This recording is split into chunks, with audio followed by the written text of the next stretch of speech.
Worst smell you've ever faced? Multiply that by 10,000. Welcome to a medieval battlefield. The air itself declares war. Forget glory, forget shining trumpets. Your first enemy floats unseen. The stench strikes before swords clash. Victory smells like slow decay. Thousands march, rarely ever bathe. Armor reeks, sweat, ale, and death. Their skin shines, grease, not glory. Hygiene's rumor, not daily ritual. Then come horses, noble disasters. Each one drops steaming reminders. The ground becomes slop and sorrow. Valor dissolves beneath warm filth. You try mouth breathing, huge mistake. It's like drinking liquid horror. Rot, mud. Something worse than mud. You gag, but can't escape. Men sleep, eat, and defecate nearby. This honor reeks like compost. Veterans sharpen blades, unfazed, calm. He smirks. First battle, boy? Heroism smells like guts, digestion. You came ready, nose untrained. Next time nostalgia calls your name, inhale history, then thank your soap. Ever wondered what glory smelled? Multiply that by 10,000. Add cows, raise humidity, unholy. Welcome to your medieval battlefield. No glorious charge awaits you. No shining moment, just nausea. Watery eyes, dizzy head, despair. You pray the wind pities. Except, there is no wind. Only air, thick with suffering. The stench feels almost solid. Eau de desperation, freshly brewed. That's the first ambush here. Not steel, not sharp arrows, just air attacking your courage. Hygiene defeats you before battle. You pictured armor gleaming bright, sunlight bouncing, peasants all cheering. Reality disagrees, harsh and heavy. Armor's furnace hugs your body. Problem 1, weight crushes pride. 70 pounds drag every step. You don't stride, you wobble. A shiny turtle meets mud. Problem 2, heat cooks bravery. Helmet turns sauna, breath fogs, sweat blinds, air feels recycled. Every inhale tastes like regret. Swing your sword? Sure once. Second swing dies in exhaustion. Arms melt, pleading for retirement. Glory drips away with sweat. Problem 3, the tragic tumble. Knights in films charge fearlessly. Reality prefers slapstick humiliation instead. One trip and metal panics. Mud swallows pride, armor clanks. You pray no hoof lands. Help rarely comes mid-chaos. You flail, wheezing in despair. Heroism thrived in written verse. Reality reeked, steamed, and suffocated. The real war was sensory. Glory bowed to gravity, heat, stench. If lucky, friend hauls you. If not, you stay down. Your armor's worth more solo. Medieval mercy runs on profit, and that smell returns, stronger, now sealed within your suit. A hot metal coffin awaits. Sweat, mud, existential regret mingle. Each drop seeps through padding. You marinate in despair's brine. Knights trained years to endure this. You gasp carrying grocery bags. 10 minutes, armor becomes prison. You'd trade sword for breeze. Maybe a chair, maybe rest. Even a sip feels divine. But no chairs exist here. No breeze, no cold comfort. Only warm ale, bad decisions. Hydration tastes like poor life. From afar, you seem legendary. Up close, furnace with legs. Not invincible, just baked potato. A knight roasted, not risen. While overheating, you question everything. Death flies quietly, far away. Arrows find you before glory. Archers, customer service, medieval edition. Efficient, distant, utterly soul-crushing. Your day ends anonymously ruined. Chivalry sounds noble in songs. Reality reeks, sweat, fear, disappointment. The battlefield humbles every ego. Glory dies beneath its stench. They didn't need your name, not your face, not story. Just aim, crowd, and gravity. That's all death ever needed. Arrows don't send invitations first. No whistle, no heroic slow motion. One blink, spear still steady. Next blink, friends gone silent. Thousands rained death from hills. Agincourt skies turned black, trembling. Arrows fell like endless rain. Forecast, cloudy with certain doom. Armor helped until it didn't. Arrowheads cheated every defense known. They slipped through chain and bone. Padded jackets became final memories. No armor. Your target practice. Each volley mocked human invention. Even survivors shook with terror. Courage wilted beneath falling sky. You raised shields, prayed hard. Arms burned, sweat blurred vision. Grip faltered, breath came ragged. Hope hung by splintered wood. Before swords clashed, death arrived. You'd lie face down, dazed, stunned. This is it, you'd think? Physics wins, whispers the mud. Arrows cared for nothing human. Not dreams, muscles, polished steel. They arrived, silent, sharp, impartial. The true knight was gravity. Wrong. Arrows aren't true terror. Real danger gallops straight forward. A half-ton missile approaches fast. You face pure, living momentum. These aren't sugar cube ponies. They're muscle, armor, and menace. Living battering rams built for ruin. Something always breaks, they don't stop. When one charges, thought vanishes. You think, goodbye, decorative rug. Farm horses? Not even close. These were destriers, nightmares in motion.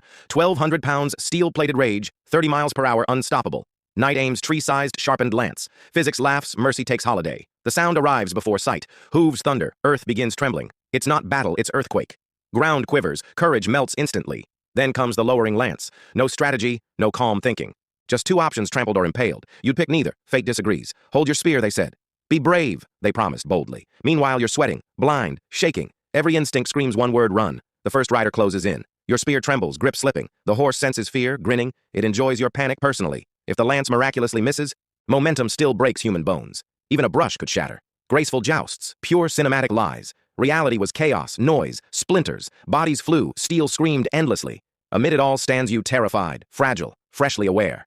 History's deadliest weapon wasn't steel, it was raw, unrelenting horsepower. Riders crash through lines, roaring, thunder forged from steel bodies. Horses kick, men fly backward. One hoof ends careers instantly. Survive once, don't start celebrating. Cavalry circles back for seconds. Anything twitching becomes instant flooring. Honor's gone, just hooves and horror. Stories paint charges as noble. Reality stomps that illusion flat. Knights chase glory, horses chaos. Your odds shrink, nerves vanish. Think worse threats ahead? Wrong! Behind you waits fresh disaster. Welcome to medieval friendly fire. Loyalty hurts, literally and fatally. Forget guided missiles, clean battles. This war's sweat screams confusion. Thousands swing blindly, shoulder to shoulder.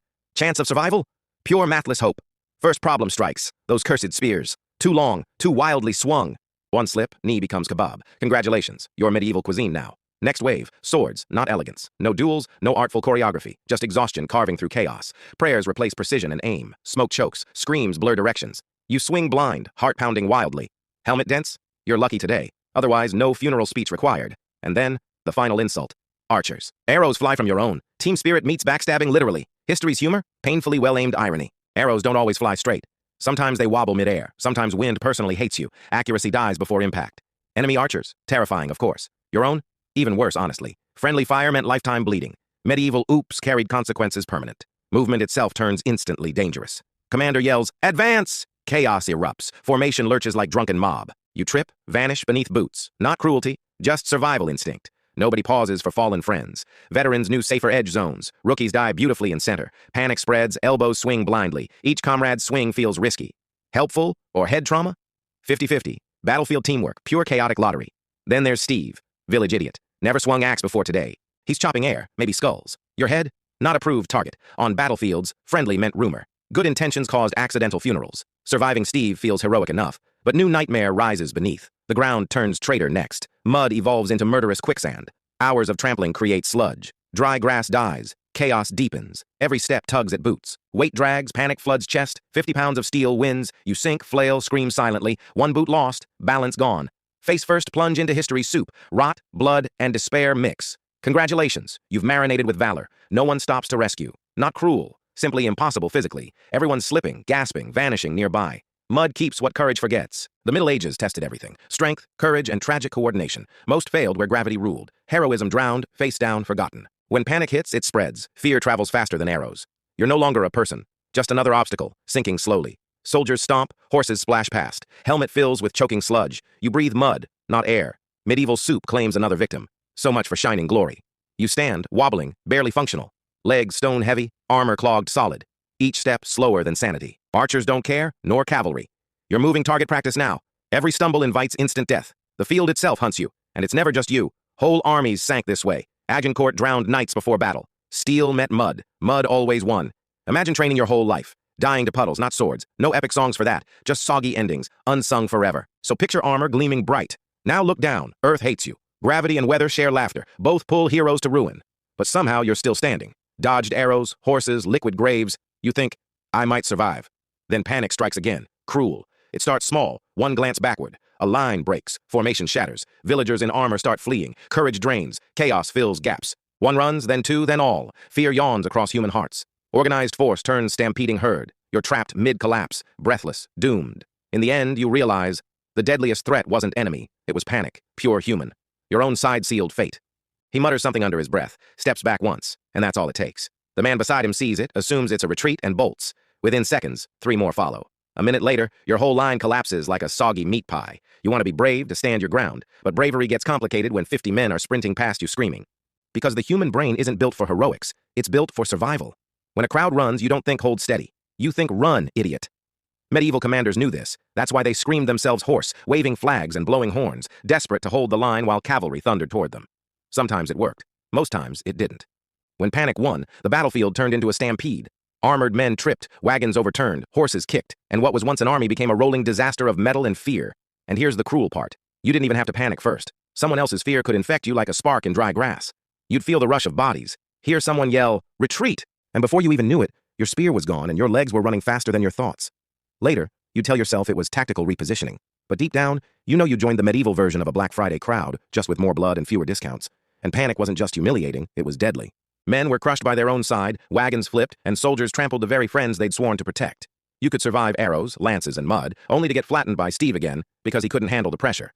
So yes, panic spreads fast. On a medieval battlefield, it moved quicker than the plague, and ended about the same way. You always imagined war would sound epic. Trumpets, steel, the distant cry of valor. Instead, it's pure sensory overload. The first thing that hits you is the noise. Thousands of men shouting at once, commands, curses, war cries, and the occasional, "Where's my shoe?" It's not a heroic chorus. It's chaos with a sound system. You can't tell if your commander's yelling, "Advance, hold, or run home and milk the cows." Then the drums and horns start, meant to organize the army, but mostly just adding to the confusion. In practice, the horns don't help. They just make things worse. You hear one blast and think, "Charge." But so does the enemy. And suddenly you're both running straight at each other, equally confused and equally doomed. Then come the sounds of impact. Steel on steel doesn't ring like in the movies. It screeches, grinds, and shudders through your skull. Each hit vibrates up your arms, down your spine, and straight into your teeth.